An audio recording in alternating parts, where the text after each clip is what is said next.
Bienvenidos a este estudio del Libro de los Espíritus. Este estudio ha sido elaborado por la Asociación Espírita José Grosso de Córdoba. Estamos en la clase 8 y vamos a estudiar el capítulo segundo, donde habla de elementos generales del universo. Vamos a empezar hablando del conocimiento del principio de las cosas. En la pregunta 17, Allan Kardec pregunta a los espíritus: ¿ser dado al hombre conocer el principio de las cosas? Y los espíritus contestan que no. Dios no permite que se revele todo al hombre en la tierra. A este respecto habría que hacer una aclaración en relación a qué se refieren los espíritus con el principio de las cosas. Cuando los espíritus hablan del principio de las cosas, se refieren al origen primero del universo, al origen primero del hombre, etc. Si nosotros observamos el conocimiento actual del ser humano en la Tierra, vemos que poco a poco ha ido evolucionando a ideas, a teorías cada vez más, digamos, cercanas a lo que es el conocimiento del principio de las cosas, pero aún hoy sigue sin saberse el principio de las cosas. En la pregunta 18, Allan Kardec pregunta: ¿penetrará el hombre algún día el misterio de las cosas ocultas? Y los espíritus dicen: el velo se descorre ante él a medida que se purifica. Cuando hablamos de purificarse, estamos hablando de progreso, es decir, a medida que vamos progresando, tanto intelectual como moralmente, vamos descorriendo el velo de aquellas cosas que no sabíamos. Pero para comprender ciertas cosas le son menesteres facultades que no posee aún. En cuanto al concepto de facultad, una facultad es una capacidad o una actitud tanto física, intelectual o moral que tiene la persona para hacer las cosas. Cuando hablamos de facultades no nos estamos refiriendo a facultades físicas, sino a facultades morales e intelectuales. No tenemos aún las condiciones cognitivas y las condiciones morales para entender ciertas cosas, y será necesario un proceso de evolución y de crecimiento para esa comprensión. En la pregunta 19, Allan Kardec pregunta: ¿no puede el hombre, merced a las investigaciones científicas, penetrar algunos secretos de la naturaleza? Y los espíritus contestan: la ciencia le ha sido dada para su progreso en todas las cosas, pero no puede traspasar los límites fijados por Dios. Vemos lo importante que es para el espiritismo la ciencia en todos sus aspectos. La ciencia, según los espíritus, nos ha sido dada para nuestro progreso en todas las cosas, en todo lo que está relacionado al conocimiento, al bienestar, a la tecnología, etcétera.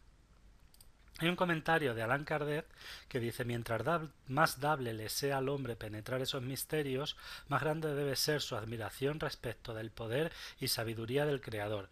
Pero ya sea por orgullo, ya por debilidad, su misma inteligencia le hace a veces juguetes de la ilusión.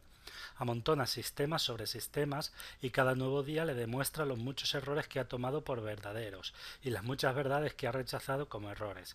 Estos son otros tantos desengaños para su orgullo. Esto es realmente muy interesante.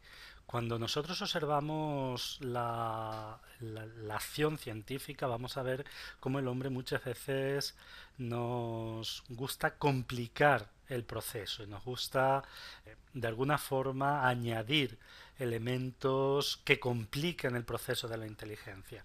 Hay cosas que son bastante evidentes, bastante claras, y sin embargo las complicamos mucho. Esto es por que aún dentro de que hemos evolucionado mucho a nivel intelectual, tenemos todavía inherente en nosotros el orgullo, la vanidad, y muchas veces nos hace creer que sabemos mucho más de lo que realmente sabemos. En la pregunta 20, fuera de las investigaciones de la ciencia, ¿le es dado al hombre recibir comunicaciones de un orden más elevado sobre lo que se sustrae a sus sentidos? Y los espíritus dicen que sí. Y si Dios lo juzgase útil, puede revelar lo que no puede enseñar la ciencia o lo que no podemos entender a través de una investigación o un conocimiento.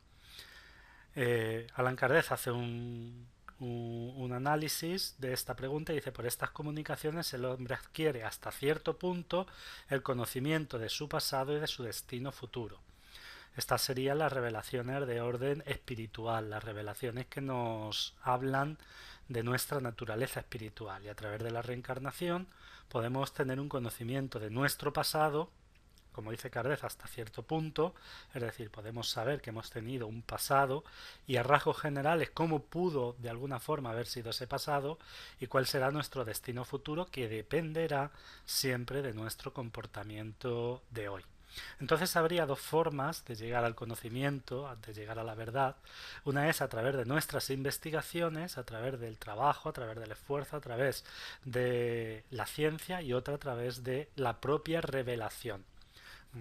Si nosotros vemos la historia de la humanidad, vamos a ver que en determinados periodos de la humanidad han venido personas que han revelado conocimientos que han hecho posteriormente progresar mucho a la humanidad. Muchos de estos conocimientos han sido precisamente estas revelaciones.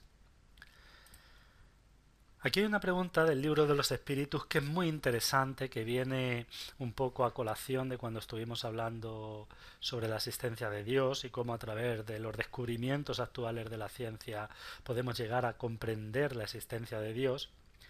Y estuvimos hablando del Big Bang. Entonces el Big Bang sitúa el inicio del universo hace 13.700 millones de años. Y aquí esta pregunta, Allan Kardec dice: ¿es eterna como Dios la materia o bien fue creada por él en algún tiempo? Y los espíritus dan una respuesta muy interesante que es bueno reflexionar. Solo Dios lo sabe. Hay, sin embargo, una causa que debe indicaros vuestra razón. Y es que Dios, tipo de amor y caridad, nunca ha estado inactivo. Por lejano que podáis figuraros el principio de su acción, ¿podéis comprenderle ocioso un segundo? Vemos que esta pregunta es una pregunta, digamos, con trampa. Sobre todo adquiere mayor relevancia en la época actual en la que estamos, donde la ciencia parece estar definiéndose claramente porque el universo ha tenido un principio en un momento determinado. Entonces, si los espíritus responden que sí, al ser eterna, la materia sería incausada y Dios, por lo tanto, no sería su autor. Ahora, si responden que no, entonces le estamos suponiendo un inicio en el tiempo. Y por lejano que nosotros imaginemos un inicio para el universo en el tiempo, ese inicio presupone que Dios, que es eterno, ha estado inactivo durante toda una eternidad. Por lo tanto, esto crearía un pequeño contrasentido en cuanto a la naturaleza de Dios. ¿Cuál sería entonces la postura del espiritismo a la idea del Big Bang, que supone el inicio del universo hace unos 13.700 millones de años? Entonces, si es cierta, el universo tiene un comienzo en el tiempo, luego antes no existía nada. Y si no es cierta, ¿cómo ignorar las pruebas que hasta ahora parecen confirmarla? Bien. Él es el doctor André Linde. Él tiene una teoría muy interesante. Es la teoría del modelo autorreproductor inflacionario. Y él dice en la teoría que nuestro universo no es único. Esta teoría también dice que existe un océano cuántico preexistente, es decir, habría como una malla, una materia cuántica primitiva, original, básica, preexistente. Y luego esta teoría nos dice que un universo es una inflación de una parte minúscula de ese campo cuántico que se expande dentro de ese océano cuántico. Es decir, aquí tendríamos la explicación del Big Bang. Entonces lo que habría sería una sustancia, por así decir, un tejido, una materia elemental primitiva, y en determinado momento esa materia elemental primitiva sufre una inflación y empieza un proceso de expansión de un punto energético. Esa energía posteriormente se transformaría, o generaría toda la materia de ese universo.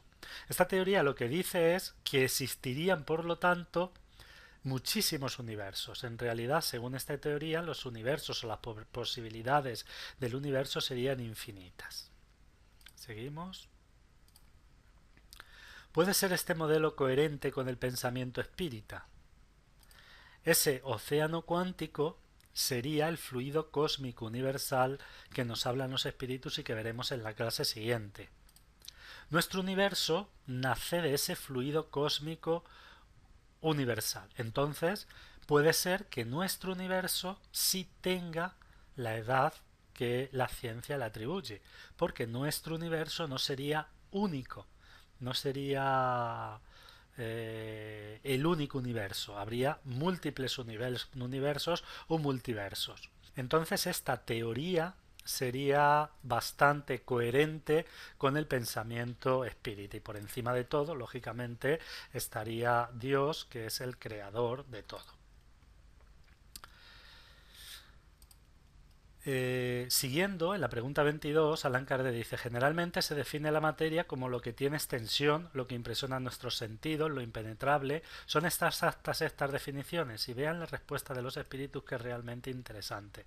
Desde vuestro punto de vista son exactas, porque habláis únicamente respecto de lo que conocéis. Pero la materia existe en estados que os son desconocidos. Puede ser, por ejemplo, tan etérea y sutil que ninguna impresión produzca en vuestros sentidos, y sin embargo siempre continúa siendo materia, aunque no lo sería para vosotros. En esta respuesta los espíritus se adelantan a su tiempo. Este es un concepto totalmente actual y hace parte de la mecánica cuántica. Si vemos la física clásica, la definición que daba de la materia es: cualquier entidad que hace parte del universo observable, tiene energía asociada, es capaz de interaccionar, es medible y tiene una localización espacio-temporal de acuerdo con las leyes naturales. Y fíjense la definición cuántica. Cualquier campo, es decir, ya no es una entidad, sino puede ser un campo, una entidad o una discontinuidad traducible a fenómeno perceptible que se propaga a través del espacio-tiempo a una velocidad igual o inferior a la luz y a la que se puede asociar energía. Así, todas las formas de materia tienen asociadas una cierta energía, pero solo algunas formas de materia tienen masa. Por lo tanto, tendríamos que la materia se podría dividir en dos aspectos: másica, es la materia que tiene masa, como los sólidos, líquidos, gaseosos, etcétera. Y luego la materia no másica, que es materia que no tiene masa o que no puede ser, que no tiene ponderabilidad, que podríamos hablar la luz, la radiación electromagnética, etcétera. ¿Qué definición podéis dar de materia? Los espíritus dicen: la materia es el lazo que sujeta al espíritu, es el instrumento que emplea y sobre el cual ejerce al mismo tiempo su acción. Vemos, por lo tanto, que amplían el concepto de materia a algo más que la materia sólida, que era el concepto que se tenía en su época. Bajo este punto de vista puede decirse que la materia es el agente, el intermedio, merced al cual y sobre el cual obra el espíritu. ¿Qué es el espíritu? El espíritu sería el principio inteligente del universo. ¿El espíritu es sinónimo de inteligencia? Dicen que sí, que la inteligencia es un atributo esencial del espíritu, pero uno y el otro se confunden en un principio común, de modo que para vosotros es una misma cosa. No hay que confundir nunca el atributo con el ser. El espíritu es el ser y la inteligencia es un atributo del espíritu. Por lo tanto, no serían lo mismo. Lo que sucede es que para nosotros es como si fuesen una misma cosa, porque se confunden en un principio común. ¿Es independiente el espíritu de la materia o no es más que una propiedad de esta, como los colores lo son de la luz y el sonido del aire? Dice los espíritus que son distintos, es decir, el espíritu y la materia son elementos distintos, pero es necesaria la unión de ambos para que la materia sea inteligente. De este modo habría dos elementos generales en el universo, la materia y el espíritu. Y dicen los espíritus que sí, y por encima de todo Dios el Creador, el Padre de todas las cosas. Y estas tres son el principio de todo lo que existe, la Trinidad universal.